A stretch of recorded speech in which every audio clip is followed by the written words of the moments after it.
So it's a great pleasure to be here today at the PVI 2025 in the beautiful city of Paris at the Carousel du Roux.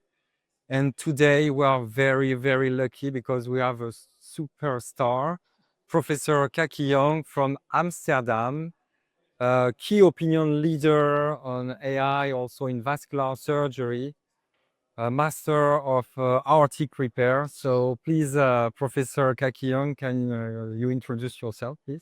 Thank you. Thank you so much. You're too kind. Yeah, so I'm from Amsterdam UMC. I'm a vascular surgeon and professor in personalized therapy and vascular surgery, and also the president-elect of the European Society for Vascular Surgery. I'm very happy to be here, and I've hosted the TREO Aortic Symposium and the talk also about where a physician becomes a tailor, about the TREO FIT system. It's a great way to standardize the PMEG, I think, because there are a lot of discussions and controversies about PMEG and vascular surgery, I think, Fabienne. No, and you're also working on AI tool, and I've seen recently that some team are using virtual reality for PMEG, Yes. specifically from Heidelberg, if I remember well. So From can you Aachen. tell us more about that? Yes, from Aachen. I saw that too. It's very interesting. I mean, if you have a standardized way to sit to help the physician, like where do you have to put the fenestrations, and this is something that you analyze with AI on imaging.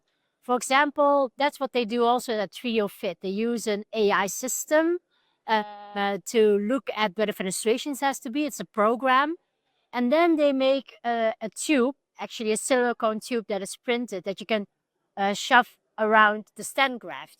While with the hologram, exactly, with the augmented reality, you can also do a little bit the same, So, but both ways are a way to standardize PMAC and also to help the physician to place the fenestrations more accurately. So I guess also this means that if you standardize this procedure, you can also compare the results. Okay, great. So can you tell us more about your experience? Because in Amsterdam, you have a high volume of patient with aneurysm. So can you tell us more about the device and how Yeah. you manage it?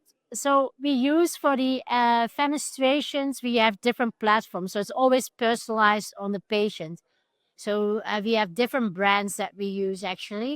And we always try to use customized profiles. So like a CMD, if it's allowed, if the time's allowed for the patient, we will personalize it. We will go through the process, and it takes you 4 to 6 weeks that you get the endograft, and then we put it in the patient. However, in patients with a large aneurysm, like 9 centimeters, or when they're symptomatic, or there's an infection, or there's a fast-growing aneurysm, you don't want to wait 6 weeks. So I think then there is a place for PMEG or something that AI can help as well to have a customization to the patient, but then by the physician. So like where the physician becomes the tailor. And I just have a last question regarding the learning curve. How many surgeons in your team are performing this kind of intervention? I think we have around 5 aortic surgeons in our team. And we try to do aortic surgery if they are difficult, like complex aortic surgery, with 2 vascular surgeons, because then you have 2 eyes to do this procedure. But yeah, we standardize these procedures now, and I think you need a dedicated team. And aortic surgery is difficult surgery sometimes. Standardize it and try to do it with a teammate. Yeah. So thanks for your nice insight. Thank you. Thanks for coming to the PVI to be with us. It was a great pleasure to do this interview with you. Yeah. Thank you so much. Thanks.